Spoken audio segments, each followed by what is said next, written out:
I'm the sun and the air,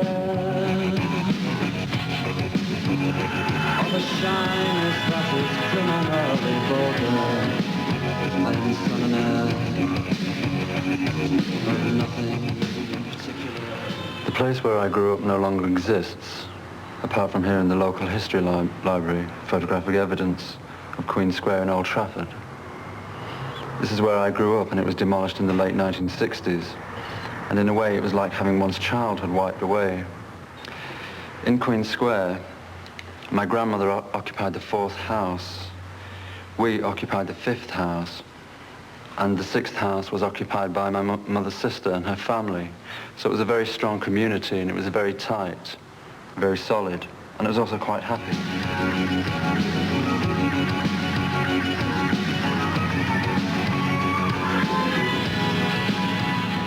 Well, there's nothing at Queen Square now. As you can see, everything has just vanished. It's just like the whole thing has been completely erased from the face of the earth.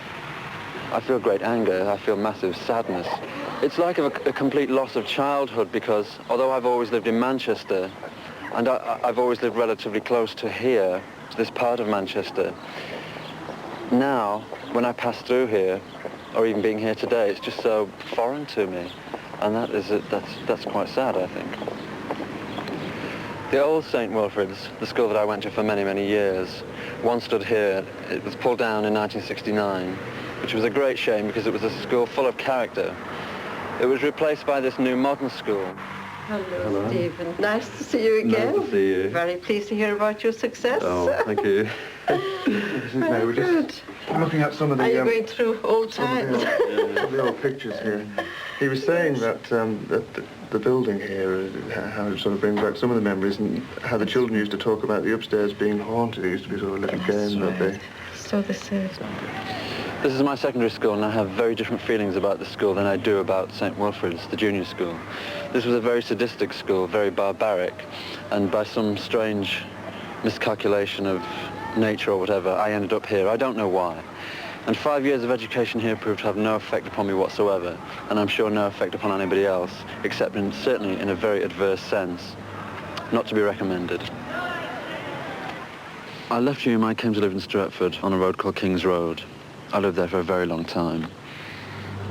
It's quite bland, quite uneventful. There's not really a great deal to say about King's Road.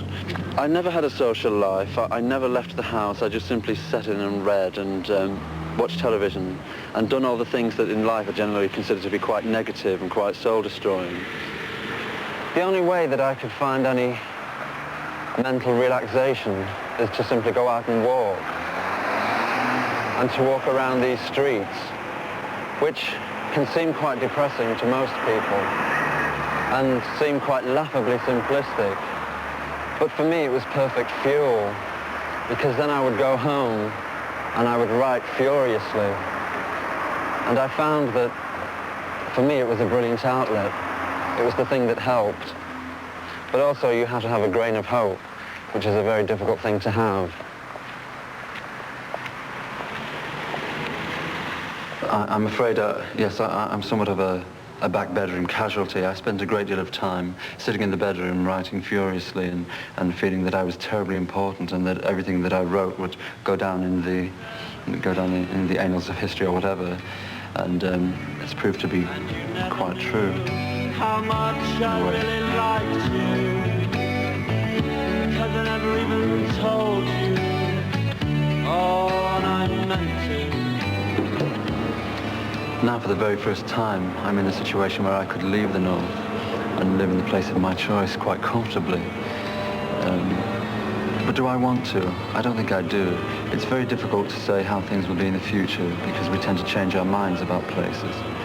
But right now, I don't feel that I want to. I feel quite cemented, and I feel quite attached to all the things that I've known. Why? Who knows? This mystical bond, I really don't know. It's difficult to put it on the table and point at it. I would love to go